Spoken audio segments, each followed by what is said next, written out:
मेनू दिखाओ। उपन्यास ऑनलाइन पूरा पढ़े उपन्यास बिन। उपन्यास सर्वनाश का लोहार अध्याय 71 आगमन। गुना प्रिय पाठकों, अधिक अध्यायों के अनुवाद में हमारी टीम की सहायता के लिए यहाँ दान करें। यूआरएल सर्वनाश का लोहार 71 आगमन पब फ्यूचर द्वारा विज्ञापन। नमस्ते, हम अभी ओरिएकोट पहुंचे हैं और सराय कालकोठरी और अन्य महत्वपूर्ण जानकारियों के बारे में सामान्य जानकारी पूछना चाहते हैं। उसने अपना एडवेंचर कार्ड काउंटर पर ट्रे में रख दिया। उसने उसकी जानकारी जांची और उसे थोड़ा आश्चर्य हुआ कि वह एक ओरी हुमा था। सी रैंक मानव और बी रैंक परी का एक साथ यात्रा करना कहीं और एक अजीब जोड़ी होगी, लेकिन ओरिएकोट कई जातियों का केंद्र था। ओरिएकोट में सी रैंक काफी आम थे और बी रैंक दुर्लभ नहीं थे, इसलिए उनकी ताकत भी कोई बड़ी बात नहीं थी। सेठ जैसे लोग आम थे, इसलिए गिल्ड ने समय बचाने के लिए नए यात्रा करने वाले साहसी लोगों के लिए ब्रोशर रखे थे। रिसेप्शनिस्ट ने ट्रे में सेठ के गिल्ड कार्ड के साथ एक छोटी पुस्तिका रखी और समझाया, ये गिल्ड द्वारा छपा एक ब्रोशर है। इसमें ओरिएकोट में मिलने वाली सभी कालकोठरियों की सूची है, साथ ही उनकी विशिष्ट जानकारी भी है। इसमें उन सराय और दुकानों की सूची भी है जो गिल्ड नए साहसी लोगों को प्रदान करता है और शहर में अधिकांश सार्वजनिक सुविधाओं के बारे में स्पष्टीकरण भी है। ये लीजिए, ये कहते हुए उसने ट्रे घुमाई ताकि सेठ अपनी चीजें उठा सके। क्या मैं आपकी किसी और चीज में मदद कर सकता हूँ? सेठ ने अपना सिर हिलाया। बहुत बढ़िया, कृपया आपका दिन शुभ हो। आगे। हाथ में छोटी पुस्तिका लेकर सेठ और फिन हॉल के बाईं ओर स्थित कैफे में दाखिल हुए। मेन्यू को देखकर सेठ को खुशी हुई कि वह वास्तव में पढ़ सकता है कि यहाँ क्या लिखा था। कुछ चीजें निश्चित रूप से मानव उपभोग के लिए सुरक्षित नहीं थी। उसने 2 कोको का ऑर्डर दिया और ब्रोशर पढ़ना शुरू कर दिया। सबसे पहले कालकोठरी थी, ओरिएकोट में 5 थी। 2 शहर के बाहर गुफाएं थी, एक सीमा में उगाई थी। क्या यह एक तरह का मानक था? चौथा एक पोर्टल था जो शहर के एक चौक के बीच में स्थित एक वैकल्पिक स्थान की ओर जाता था। आखिरी एक टावर कालकोठरी थी। इसमें जमीन से ऊपर 5 मंजिलें और अज्ञात संख्या में तहखाने की मंजिलें थी, जिनमें राक्षसों का स्तर नीचे की ओर बढ़ता गया। पुस्तिका में किसी भी साहसी व्यक्ति के लिए अलग-अलग कीमतों वाले कई सराय का उल्लेख किया गया था, चाहे वे गरीब नौसिखिए हो या अतिरिक्त भुगतान करने के लिए तैयार लोग हो। वे लंबे समय तक रहने की योजना नहीं बना रहे थे, इसलिए उन्होंने गिल्ड के करीब एक मामूली कीमत वाला होटल चुना। खैर, ये सेठ मैकमनी बैग्स के लिए मध्यम कीमत वाला था। एक अच्छी सी रैंक पार्टी के लिए भी 10 सिल्वर प्रति रात महंगा माना जाता था। अन्य स्पष्टीकरण अलग-अलग दुकानों से संबंधित थे, जहां बैंक या नीलामीकर्ता जैसी प्रणाली संस्थाएं मिलती हैं। पुस्तिका में अलग-अलग स्तरों के साहसी लोगों के लिए अलग-अलग दुकानों की सिफारिश की गई थी, लेकिन जब हथियारों, उपकरणों या किसी भी तरह की सामग्री की बात आती थी, तो 2 नामों का हमेशा उल्लेख किया जाता था, आर्केन एम्पोरियम और डेजर्ट ड्रैगन पैविलियन। वे इस व्यवसाय में बड़े लोग होने चाहिए। सेठ उनके जाने से पहले कम से कम इन दोनों का दौरा करना चाहता था। हवाई अड्डे का स्थान, जहां हवाई जहाज डॉक करेगा, उसका भी उल्लेख पुस्तिका में किया गया था। ये वाणिज्यिक जिले से बहुत दूर नहीं था, इसलिए वे सराय में कमरा बुक करने के बाद आज वहां पैदल जा सकते थे। पब फ्यूचर द्वारा विज्ञापन। सराय काफी आलीशान और साफ सुथरी थी, लेकिन इसमें बालों वाले हॉर्मोन जैसे सहानुभूतिपूर्ण व्यक्ति की कमी थी। कर्मचारी बहुत विनम्र और दूरदर्शी थे। ये बुरा नहीं था, लेकिन बहुत उल्लेखनीय भी नहीं था। जहाज पर बिताए दिनों के बाद सेठ और फिन खुश थे। वे आखिरकार फिर से नहा सकते थे। कई हफ्तों तक महल में रहने के बाद फिन को भी निजी स्नान की आदत हो गई थी। यहाँ तक कि छोटे से फ्लफबॉल को भी गर्म पानी में तैरना पसंद था। छोटे आइविसर ने उन्हें बताया था कि वह शायद अगले कुछ दिनों में अंडे से बाहर आ जाएगा। शायद वे हवाई जहाज पर जाने से पहले आखिरकार देख सके कि शिशु आइविसर कैसा दिखता है। नहा धोकर, दाढ़ी बनाकर और धुले हुए यात्रा के कपड़े पहनकर। स्वामी ने जीके में रहने के दौरान उसे रोजमर्रा के कपड़े उधार देने की कृपा की थी। उसने यात्रा शुरू करने से पहले अपने सारे कपड़े धो लिए थे। साफ सुथरे और समृद्ध दिखने वाले वे हवाई अड्डे की तलाश में निकल पड़े।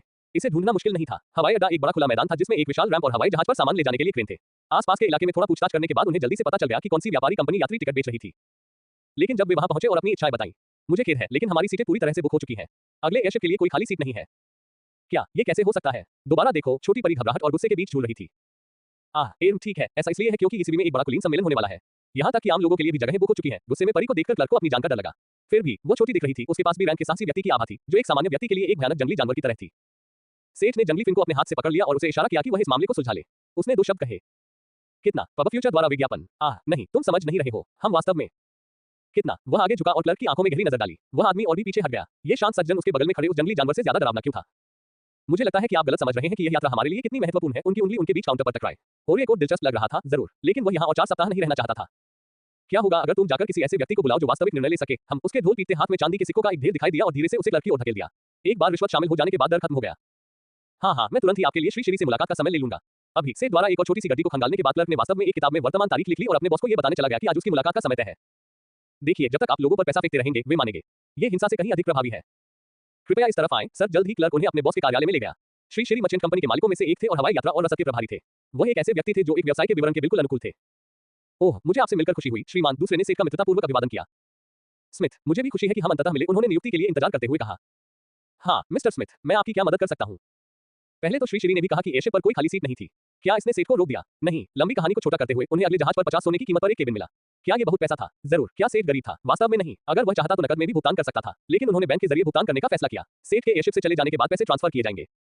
सेठ मैकमनी बैग्स ने फिर से हमला किया और वास्तव में निम्न राजघराने के एक सदस्य की जगह छीन ली, जो बाद के स्टॉप में से एक में सवार होने वाला था। उसकी गलती नहीं थी, कुलीन वर्ग उससे गरीब था। सेठ ने बड़ी मुस्कान के साथ व्यापारी कंपनी छोड़ दी। अमीर होना और अपना वजन दिखाना वाकई बहुत अच्छी बात है। इसके साथ ही सभी महत्वपूर्ण कार्य निपटा दिए गए और ओरिएकोट में अगले कुछ दिन विशुद्ध अवकाश के दिन थे। पब फ्यूचर द्वारा विज्ञापन। प्रायोजित सामग्री। अगर आपके शरीर पर है सफेद दाग तो आपको पता होना चाहिए ये उपाय। 6 दिन में पेट का लटकना दूर हो जाता है। यहाँ पढ़ें। संपर्क टॉस साइट में दान करें, मेनू दिखाओ। उपन्यास ऑनलाइन पूरा पढ़ें, उपन्यास बिन। उपन्यास सर्वनाश का लोहार अध्याय 72 ओरिएकोट। सर्वनाश का लोहार 72 ओरिएकोट। पब फ्यूचर द्वारा विज्ञापन। तो जब आप किसी विदेशी शहर में छुट्टियां मनाने जाते हैं तो सबसे पहले क्या करते हैं? खाना, सेठ और फिन ने एक स्वर में कहा। इसके बाद सड़क विक्रेताओं से शुरू हुआ एक धर्मयुद्ध। वे सिर्फ तब तक नहीं खाते थे जब तक उनका पेट भर न जाए। वे हर स्टॉल पर जाकर खाते और खाते रहे। वे रिकॉर्ड समय में ही खाद्य आलोचकों के कुख्यात जोड़े बन गए। वे पिछले कुछ हफ्तों से महल में रह रहे थे। उनके स्वाद को उच्च गुणवत्ता वाले भोजन की आदत हो गई थी, इसलिए वे खाद्य स्टॉल के उत्पादों पर टिप्पणी करते समय कोई दया नहीं दिखाते थे। लोग उन्हें देखने के लिए पैदल चलना भी बंद कर देते थे, मानो वे सड़क पर प्रदर्शन करने वाले कलाकार हो। ब्लैक होल की तरह खाने और दर्जनों अलग-अलग स्टॉल आजमाने के बावजूद इससे सेठ की वित्तीय स्थिति पर कोई असर नहीं पड़ा। स्टॉल पर मिलने वाले खाने की कीमत शायद ही कभी 20 कांस्य सिक्कों से ज्यादा होती थी। जब उन्हें लगा कि शरीर की परिधि दोगुनी हो गई है, तो वे आखिरकार रुक गए। स्टॉल ने गंदी लड़ाई लड़ी और अपनी भारी संख्या के साथ उन्हें हरा दिया। फिन अब वो नहीं उड़ सकता था और हार में आराम करने के लिए अपनी जेब का इस्तेमाल करता था। दूसरी ओर सेठ को एक गुब्बारे की तरह महसूस हुआ। उसे वास्तव में बैठने के लिए एक जगह की जरूरत थी और उसने वाणिज्यिक जिले और अधिक परिष्कृत आवासीय क्षेत्र के बीच एक पार्क में एक खाली बेंच ढूंढी। मौसम अच्छा था, तापमान आरामदायक था और पेड़ों की पत्तियों में हवा की आवाज ने उसे धीरे-धीरे नींद में डाल दिया। एक छोटी सी झपकी नुकसान नहीं पहुंचा सकती थी। सर, इस पार्क में बेघर लोगों को सोने की अनुमति नहीं है, एक कठोर आवाज ने उसे जगाया। घर बेघर? क्या मैं बेघर व्यक्ति जैसा दिखता हूँ? आप पार्क में एक बेंच पर अर्धनग्न सो रहे हैं, उसके सामने खड़े गार्ड ने भावहीन होकर कहा। क्या? अरे नहीं, कौन सो रहे व्यक्ति से कपड़े चुराता है? वह उछल पड़ा और चारों ओर देखने लगा। उसका हाथ, मेंटल, पैंट और जूते वास्तव में गायब थे। गार्ड ने बस उसे घूर कर देखा। पब फ्यूचर द्वारा विज्ञापन। ओह, बस तुम रुको। उसने अपना कवच पहना और नक्शे को देखा। नक्शे के एक फंक्शन ने उसे लेवल अप करने के बाद देखा, जिसमें उसके पार्टी के सदस्य की स्थिति देखना शामिल था। उन्हें इसकी कभी जरूरत नहीं पड़ी, क्योंकि फिन ज्यादातर समय उसके बगल में रहता था। सेठ भाग गया और एक हैरान गार्ड को पीछे छोड़ दिया। उसके नजरिए से एक बेघर व्यक्ति अचानक उछल पड़ा। उसने एक अच्छा कवच पहना और रात में भाग गया। यह उसके द्वारा अनुभव की गई सबसे अजीब बात नहीं थी, लेकिन फिर भी जब सेठ उस स्थान पर पहुंचा जहां फिन को होना चाहिए था, तो उसने उसे खून से लथपथ अवस्था में बैठा पाया। फिन तब जाग गया था जब दुष्ट अपहरणकर्ता युवती को अपने चंगुल में लेकर भाग गया था। बेशक इस मासूम, युवा, प्यारी और आकर्षक युवती ने, जिसके पास बेदाग आकर्षण और शिष्टाचार था, उसे वह सब दिया जो एक लुभावनी और मासूम युवती को चुराने वाले को मिलना चाहिए। उक्त युवती ने उसे तब तक खूब पीटा जब तक कि वह मौत के दरवाजे के करीब नहीं पहुंच गया। सेठ थोड़ा हैरान था क्योंकि इस स्थिति ने उसके हौसले पस्त कर दिए थे। वह क्रोधित था, लेकिन चोर पहले से ही ऐसा दिख रहा था, जैसे कि वह इस स्थिति में जीवित रहने के बजाय मरना पसंद करता। उसके चेहरे पर जो कुछ बचा था, उससे लगता था कि वह एक सुंदर युवक था। शर्म की बात है। उसने अजीब तरह से अपना सामान उठाया, लेकिन जब उसने चोर की तलाशी लेनी चाहिए, फिन ने पहले ही अपने सारे कीमती सामान ले लिए हैं। हमें अब चले जाना चाहिए, उसने एक शानदार मुस्कान के साथ कहा। उसकी आवाज सुनकर विकृत चोर डर से कराह उठा। हाँ, सेठ ने खुद को याद दिलाया कि कभी भी उस छोटी परी को नाराज न करना। वे लगभग मृत चोर को वहीं छोड़कर नहाने धोने तथा रात्रि विश्राम के लिए सराय में लौट आए। अगले दिन वे शॉपिंग डिस्ट्रिक्ट का पता लगाने के लिए निकल पड़े। सेठ आर्केन एम्पोरियम और इस डेजर्ट ड्रैगन पवेलियन को देखना चाहता था और शायद बाजार और अन्य दुकानों को भी देखना चाहता था। कौशल विवरण में वर्णित विशेषता के आत्मा हथियारों के बारे में सोचते हुए सेठ को इस बात का अंदाजा था कि वह किन जादुओं को देखना चाहता था। पब फ्यूचर द्वारा विज्ञापन। हवाई जहाज के साथ यात्रा में कई सप्ताह लगेंगे और वह जहाज पर बिताए समय का प्रभावी ढंग से उपयोग करना चाहता था। सेठ ने अभ्यास के लिए पहले से ही जितने संभव हो सके उतने जादू टोने तैयार करने की योजना बनाई। उनका पहला पड़ाव आर्केन एम्पोरियम था। इस जगह पर भी हथियार और कवच थे, लेकिन लोहार की रुचि के अनुसार कम। एम्पोरियम में जादूगरों द्वारा बनाई गई सामग्री और उपकरणों में ज्यादा विशेषज्ञता थी। सेठ यहाँ उन सभी कीमिया सामग्री से छुटकारा पाने के लिए आया था जिनका उसे कोई उपयोग नहीं था, जैसे सांप के अंग और गुफाओं में कंकालों से लूटा गया हड्डियों का चूर्ण। जीके में ऐसी कोई दुकान नहीं थी जहां वह उन्हें बेच सके। उन्होंने पुस्तिका में दिए गए निर्देशों का पालन किया और थोड़ा इधर-उधर घूमने के बाद आर्केन एम्पोरियम को खोज निकाला। यह मुख्य सड़क पर एक बड़ी और भव्य इमारत थी, जिसके किनारे कई अन्य महंगी दुकानें थीं। चारों ओर देखने पर आश्चर्य हुआ कि रेड ड्रैगन पैवेलियन सड़क के दूसरी तरफ आर्केन एम्पोरियम के ठीक सामने था। एक की छत पर नीले रंग की चमकीली छतरियां थीं और वह हरे रंग की जेड जैसी छतरियों से ढकी हुई थी। शायद यहाँ कोई छोटी-मोटी प्रतिद्वंद्विता थी। सेठ ने कंधे उचका दिए, कम से कम उनके बीच का रास्ता तो छोटा था। वह एम्पोरियम में दाखिल हुआ और अंदर से देखकर दंग रह गया। भव्य दरवाजे के पीछे एक विस्तृत बिक्री मंजिल फैली हुई थी। दीवारें दराजों से भरी हुई थी, जबकि कमरे में कई अलमारियां और शीशे थे जिनमें हथियारों या गहनों से लेकर सामग्री या ट्रॉफियों जैसे उपकरणों से लेकर हर चीज प्रदर्शित थी। जब इंटीरियर डिजाइन की गुणवत्ता की बात आती है तो ये जगह गिल्ड से कम नहीं थी। हर चीज एक जादुई चमक से जगमगा रही थी जिसने लोगों को बेतरतीब ढंग से उत्पादों को छूने से रोक दिया। और वहां लोग थे, यहाँ तक कि पहली मंजिल पर भी अच्छी खासी भीड़ थी। कुछ अमीर दिखने वाले ग्राहक अगली मंजिल पर जाने के लिए सीढ़ियां चढ़ते देखे जा सकते थे। सेठ ने उपकरणों पर नजर डाली, लेकिन कुछ भी नया नहीं मिला।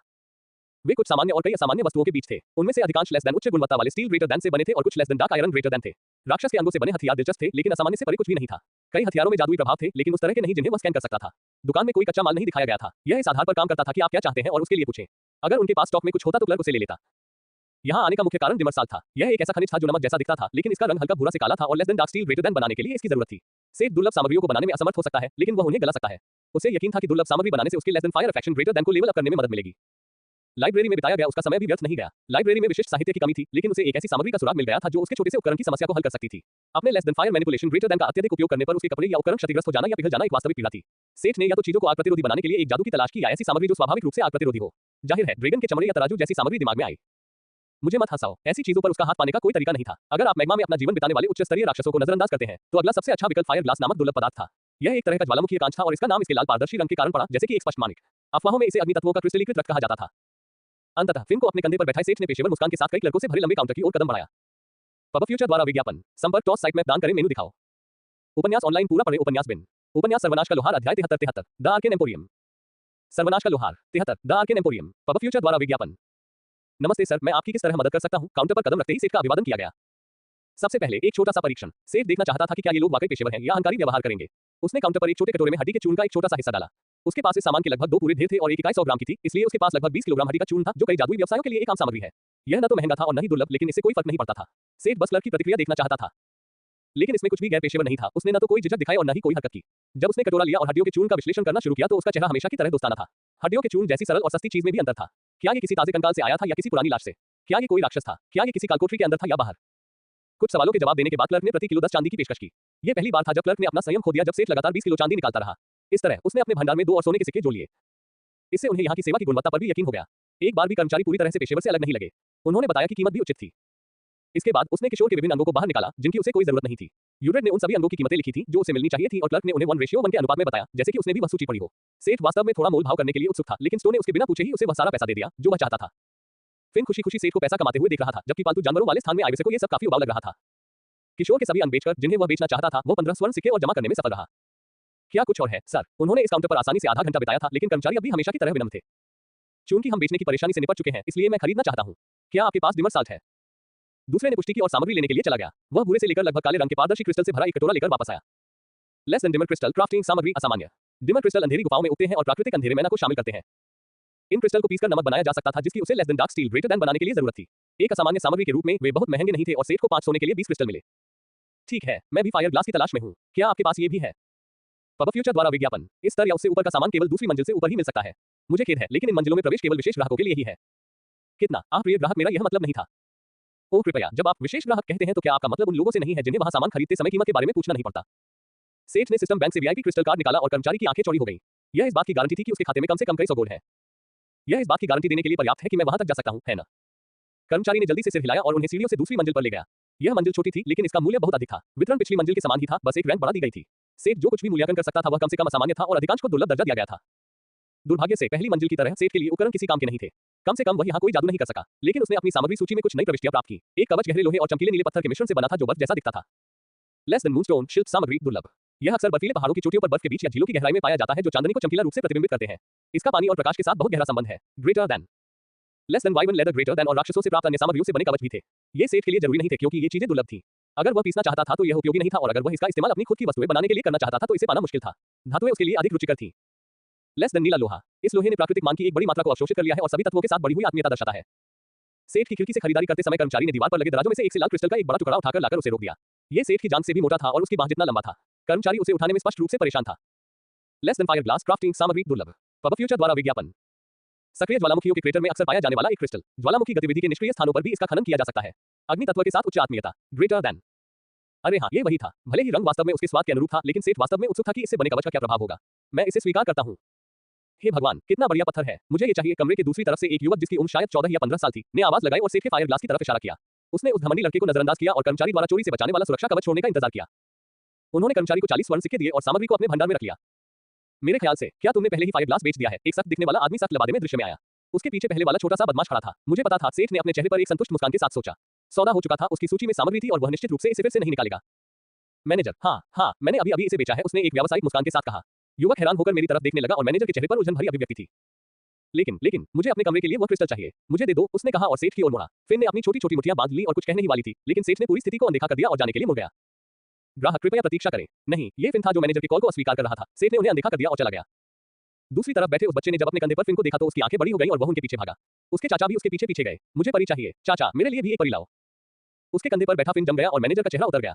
उसने किशोर को बुरी तरह से पकड़ लिया और उसका मुंह बंद कर दिया। उसने संघर्ष करने के बावजूद उसे पकड़ रखा था। वो तो बस एक बच्चा है, उसे नहीं पता कि वह क्या कह रहा है। कृपया उसे माफ कर दो, वह घबराहट में तेजी से बोला। अचानक क्या हो रहा था? अपने कंधे की ओर देखते हुए उसने देखा कि फिन उन्हें एक घातक नजर से देख रहा था।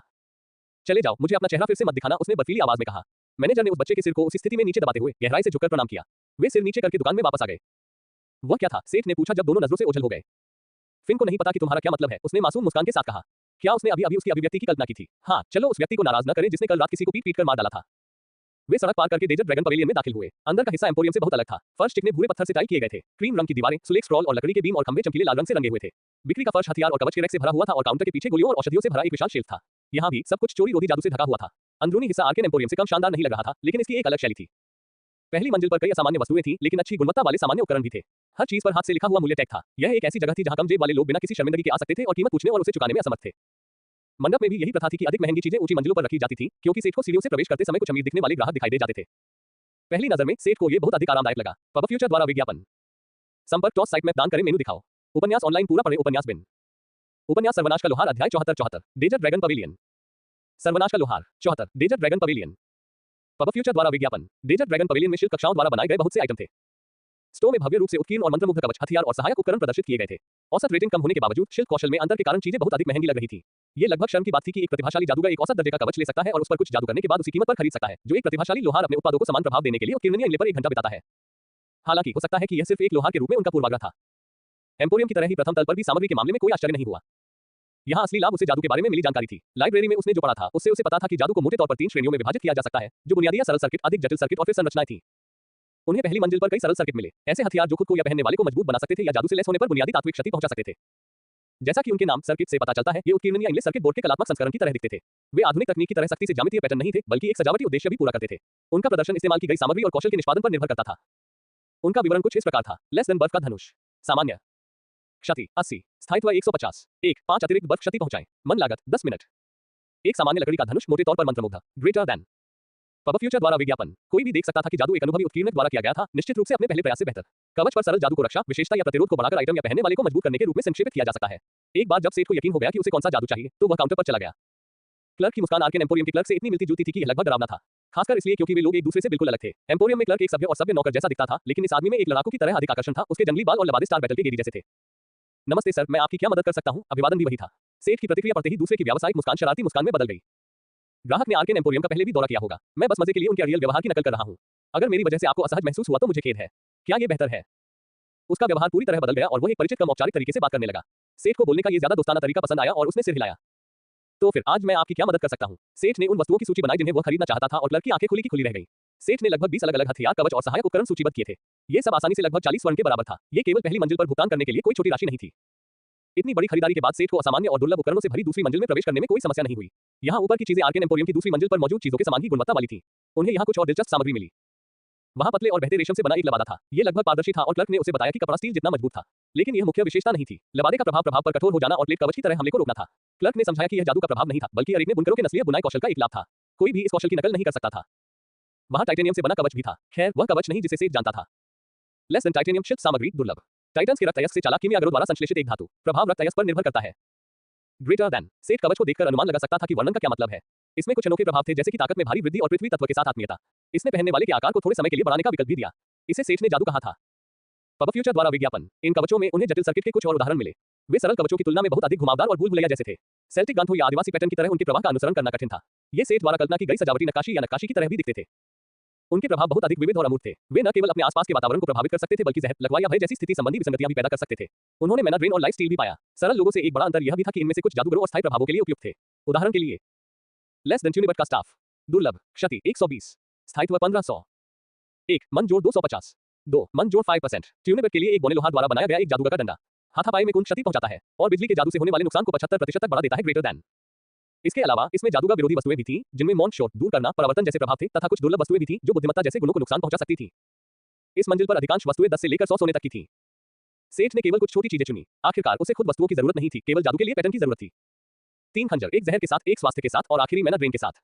एक अंगूठी जो मैना को एक निश्चित मात्रा में बढ़ाती है और एक छोटी छड़ी जो मैना को प्रतिशत में बढ़ाती है। एक ढाल जो जादू को प्रतिबिंबित कर सकती है और एक हेलमेट जो सहनशक्ति को थोड़ा बढ़ाता है और पहनने वाले को फिट करने के लिए अपना आकार बदल सकता है। आखिरी वाले में वास्तव में सरल और जटिल करामात का मिश्रण था। सब कुछ मिलाकर उसने 65 स्वर्ण और चुकाए। क्लर्क सेठ की वस्तुओं के चयन से हैरान था, लेकिन ग्राहक क्या खरीदते हैं ये भी उसका काम नहीं था। जो उसे देखने को नहीं मिला वह था संरचनाएं, लेकिन उसे वास्तव में इसकी उम्मीद भी नहीं थी। हो सकता है कि वो तीसरी मंजिल पर कुछ ढूंढ पाता, लेकिन आज उसे जो मिला उससे वह संतुष्ट था। वह अभी तक दुर्लभ सामग्रियों के साथ काम भी नहीं कर सकता था और उसने उन चीजों पर बहुत पैसा खर्च किया था जिनका उपयोग वह केवल भविष्य में ही कर सकता था। सेठ ने आज जादू की विशाल संभावनाओं का सामना किया और वास्तव में डर गया कि उच्च स्तरों पर कितनी अधिक संभावनाएं होंगी। उसने इस मामले में अज्ञानता के आनंद को प्राथमिकता दी और डेजर्ट ड्रैगन पैविलियन को हमेशा के लिए छोड़ने का फैसला किया। मेरे जाने से पहले क्या आपके पास कोई असामान्य या दुर्लभ श्रेणी की लकड़ी है? ये पता चला कि उच्च श्रेणी की लकड़ी वास्तव में काफी दुर्लभ थी, चूंकि इन सामग्रियों को या तो बहुत ही खास पौधों और पेड़ों या पौधे आधारित राक्षसों से काटा जाना चाहिए। सेठ को एहसास हुआ कि वह कितना भाग्यशाली था जब उसे शिकारी बेल की लकड़ी मिली। इसका मतलब यह नहीं था कि उनके पास मंडप में कोई लकड़ी नहीं थी। उनके पास 2 तरह की विशेष लकड़ी थी। सेठ शायद एम्पोरियम में ज्यादा किस्म की लकड़ी पा सकता था, लेकिन वहां की स्थिति बहुत ज्यादा परेशान करने वाली हो गई थी और वह पूछना भूल गया था। क्लर्क द्वारा लाई गई सामग्रियां थी लेस देन लोहे की लकड़ी ग्रेटर देन और लेस देन कोयले की लकड़ी ग्रेटर देन। पहली लकड़ी एक असामान्य लकड़ी थी जो उन पेड़ों से काटी जाती थी जो महान पर्वत श्रृंखला की ढलानों पर अंदर की ओर उगते थे और इसकी कठोरता के कारण इसे ये नाम मिला। इन पेड़ों को काटना कठिन था, इसलिए आपूर्ति सीमित थी। लेस देन कोलवुड ग्रेटर देन को इसका नाम इसलिए मिला क्योंकि यह बोनों द्वारा खनन किए जाने वाले कोयले जैसा दिखता था। इसका रंग गहरे भूरे से काले रंग का था और इसकी चमक फीकी थी। इसे दुर्लभ माना जाता था और यह गुफाओं में उगने वाली एक प्रकार की बेल की जड़ों से आता था।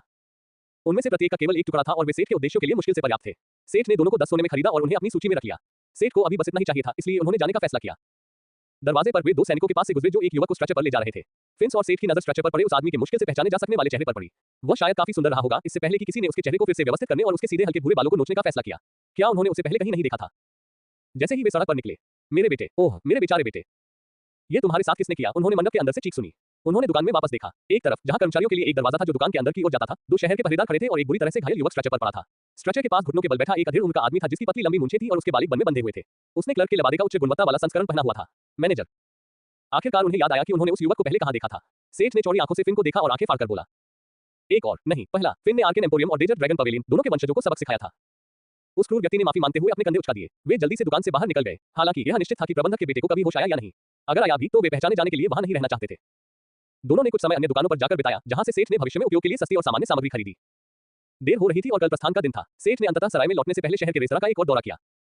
पब फ्यूचर द्वारा विज्ञापन। संपर्क टॉस साइट में दान करें, मेनू दिखाओ। उपन्यास ऑनलाइन पूरा पढ़े। उपन्यास बिन। उपन्यास सर्वनाश का लोहार अध्याय 75 रैंक अप। सर्वनाश का लोहार 75 रैंक ऊपर। पब फ्यूचर द्वारा विज्ञापन। यह एक उज्जवल दिन था और वे हवाई अड्डे के टर्मिनल से दूर समुद्र को देख सकते थे। जहाज आज सुबह आ गया था और अब प्रस्थान के लिए तैयार था। सेठ ने अपने नए यात्रा के कपड़े पहने और एक चमचमाती साफ फिन उसके चारों ओर उड़ती हुई बैठी थी। उसके चेहरे पर एक अभिमानी भाव था। वे एक शानदार केबिन के लिए अपने टिकट के साथ वीआईपी के रूप में एयरशिप पर चढ़ने वाले थे। यहां तक कि छोटा आइविसर भी आसमान में उड़ने को लेकर उत्साहित था। एयरशिप वास्तव में एक ज़ेपेलिन की तरह दिख रहा था, लेकिन केवल आकार में। निचला आधा हिस्सा लकड़ी और धातु से बना था जबकि ऊपरी आधा हिस्सा स्टील और कांच से बने कांच के गुंबद जैसा दिख रहा था। जब वे सवार हुए तो सेठ को पता चला कि यह गलत था। ये कांच नहीं था, ये कई खंडों वाला अवरोध था। उनमें से एक खंड उनके प्रवेश के लिए खुल गया। जहाज का डेक एक विस्तृत खुला स्थान था जिसमें सभी प्रकार की मनोरंजक गतिविधियां, एक रेस्तरां और एक कैफे था। यहाँ एक पूल भी था। यह एक क्रूज जैसा था। केबिन डेक के नीचे थे। उनका वीआईपी केबिन काफी बड़ा और भव्य रूप से सजाया गया था। ये किसी भी तरह से ओरिएकोट में उनके होटल के कमरे से कमतर नहीं था। डेक के नीचे एक कैसीनो और एक बड़ा डाइनिंग हॉल भी था जिसमें एक मंच था जहां भोजन के समय और शाम को पार्टियों के दौरान संगीत बजाया जाता था। वे अपने केबिन में भोजन मंगवाने का भी आदेश दे सकते थे। ये क्रूज नामिया महाद्वीप के समुद्र तक का अनुसरण करेगा और रेगिस्तान और उनके पीछे की पर्वत श्रृंखला को छोड़ने तक कोई ठहराव नहीं होगा। पहाड़ से आगे यह अंतर्देशीय हो जाएगा। पर्वत श्रृंखला के पूर्व में वायु मिश्रित जंगलों के साथ एक मध्यम जलवायु थी। इस महाद्वीप के अधिकांश समृद्ध देश और बड़े शहर यही स्थित थे और क्रूज में कई और पड़ाव होंगे। इनमें से एक पड़ाव रहा होगा जहां वे जहाज से उतरेंगे। इस यात्रा का मतलब था कई हफ्तों तक एक उड़ते हुए जहाज पर फंसे रहना जहां सिर्फ पीसने, खाने और आराम करने के अलावा कुछ नहीं करना था।